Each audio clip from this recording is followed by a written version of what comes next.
चलिए इस वाले लेक्चर में हम लोग देखेंगे पैकेजिंग ऑफ डीएनए। एनसीईआरटी में जो पैकेजिंग ऑफ डीएनए दिया हुआ है वो बहुत ही ज्यादा इंपॉर्टेंट है क्वेश्चन के पॉइंट ऑफ व्यू से और कंसेप्ट के पॉइंट ऑफ व्यू से। ये वाला जो टॉपिक है इसको हम लोग सेल साइकिल पढ़े थे। सेल साइकिल में एम फेज पढ़े होंगे।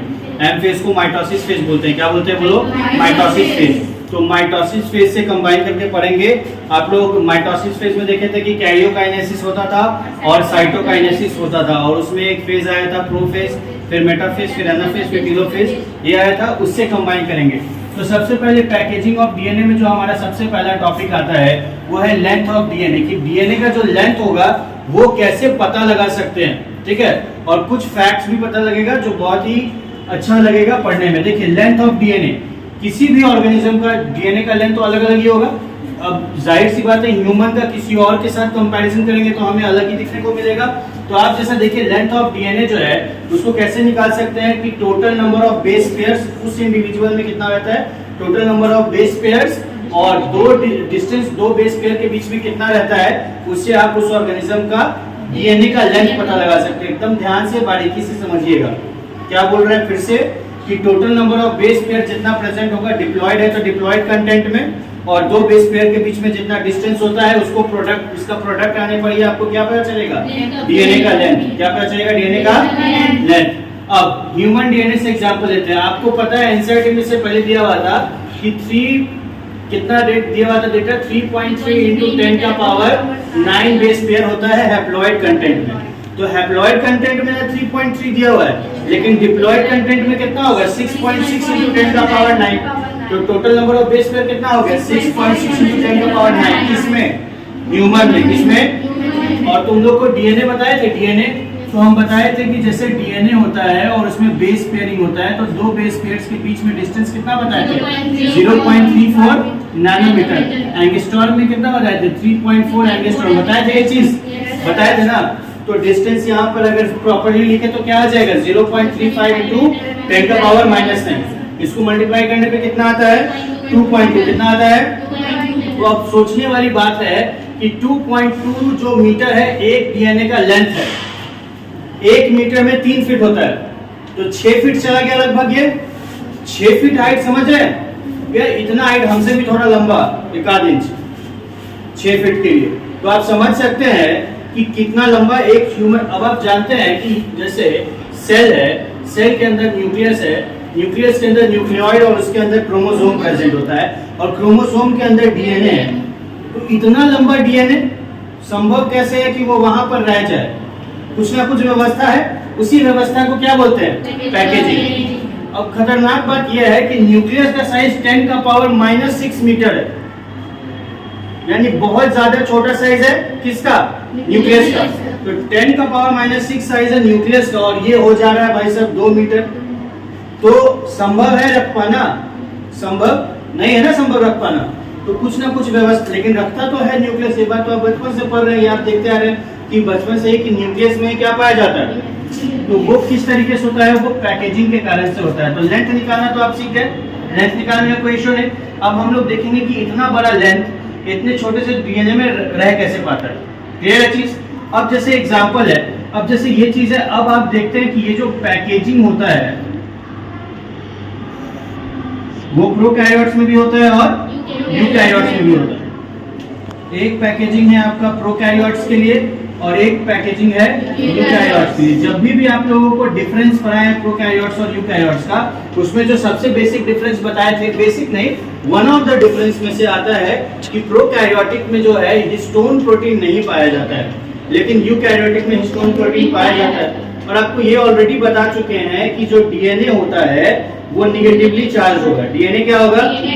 डीएनए हो जाएगा निगेटिवली चार्ज और एसिडिक नेचर का, जबकि जो प्रोटीन होता है वो पॉजिटिव चार्ज होगा अमाइनो एसिड के कारण। किसके कारण?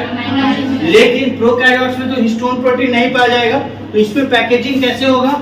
इसमें पैकेजिंग इस प्रकार से होगा कि जो निगेटिवली चार्ज डीएनए है वो हेल्ड या ज्वाइंट, हेल्ड या फिर ज्वाइंट रहेगा। किसके साथ?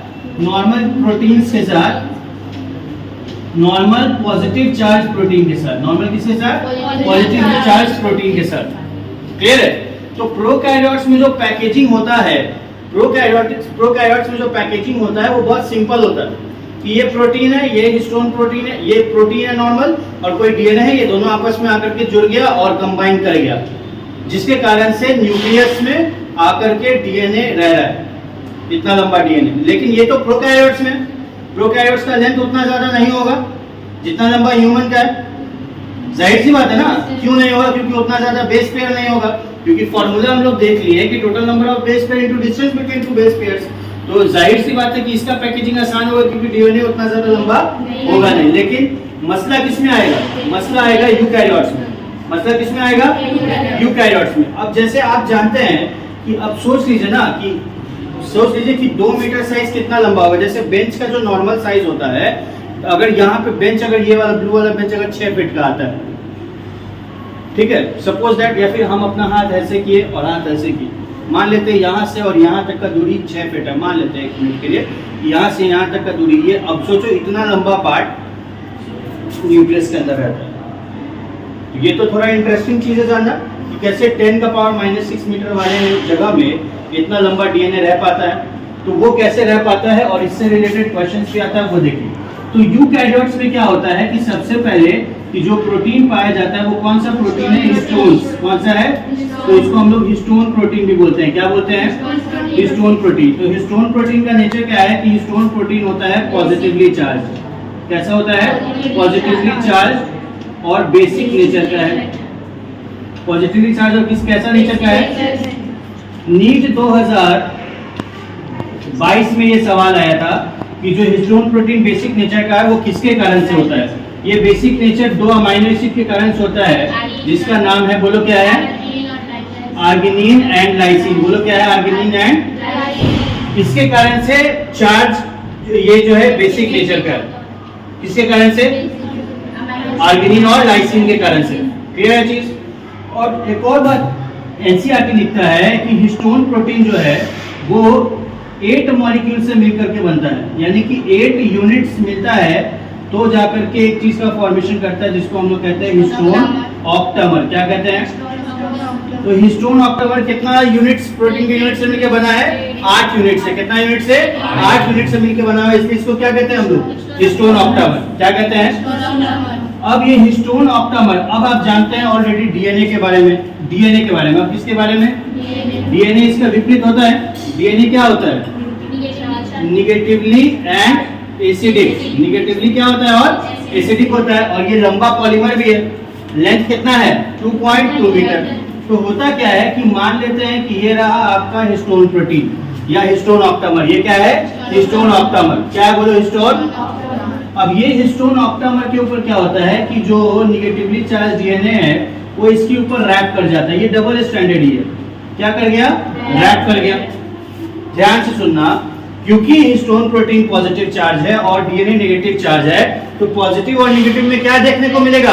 अट्रैक्शन। क्या देखने को मिलेगा? और इस अट्रैक्शन के कारण ये दोनों बाउंडेड रहेगा। हो गया पैकेजिंग।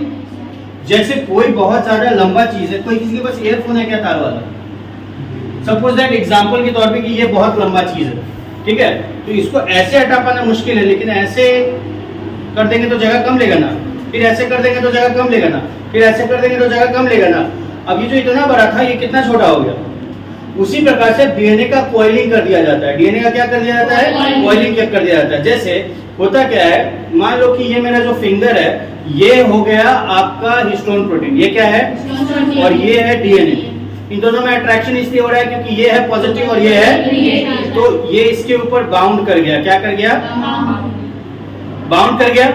तो ये मान लेते हैं अभी एक बाउंड हुआ। कितना बाउंड हुआ? इस स्ट्रक्चर को बोला गया न्यूक्लियोसोम। क्या बोला गया? तो ये स्ट्रक्चर को भी क्या बोलेंगे? क्या हो गया बोलेंगे? अब मान लेते हैं और बाउंड किया, क्योंकि लेंथ बड़ा है ना, और बाउंड कर दिए तो 2 न्यूक्लियोसोम बन गया, और बाउंड कर दिए तो 3 न्यूक्लियोसोम बन गया। इसका मतलब बहुत सारा न्यूक्लियोसोम मिलता है। इसका मतलब क्या होता है?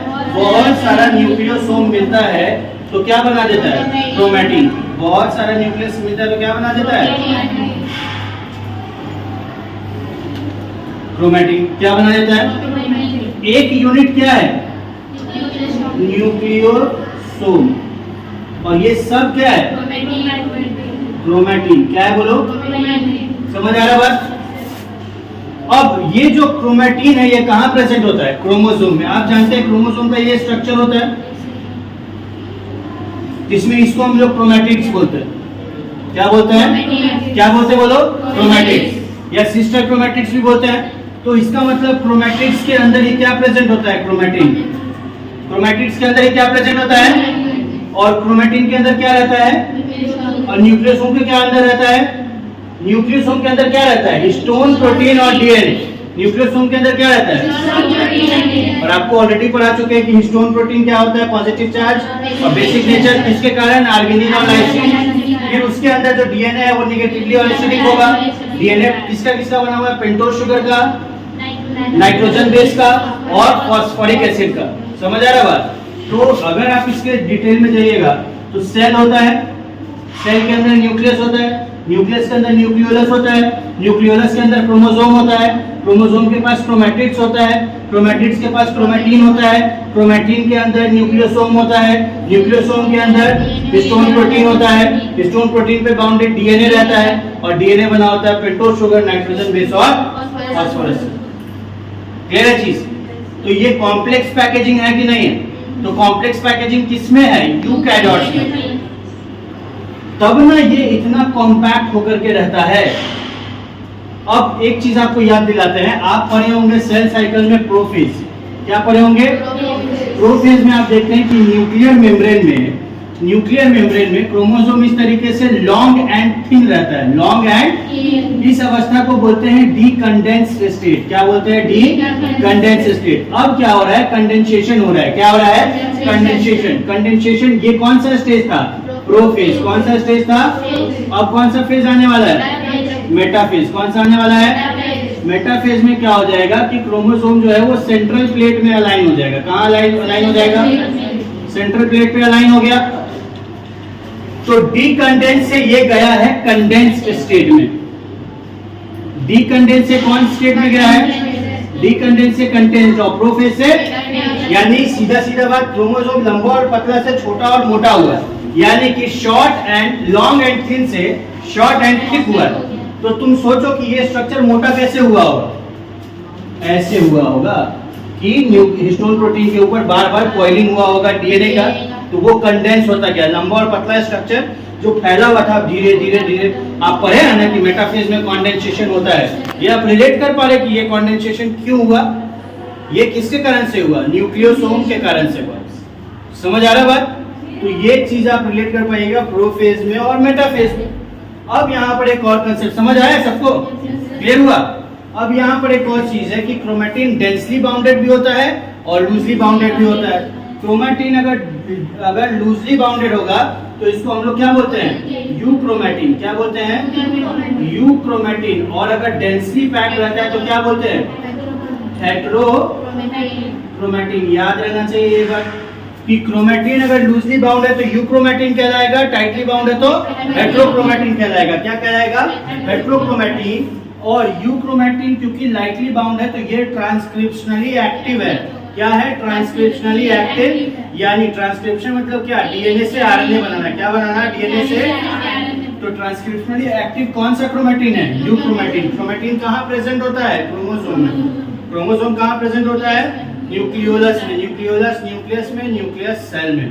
क्लियर है चीज? That's all.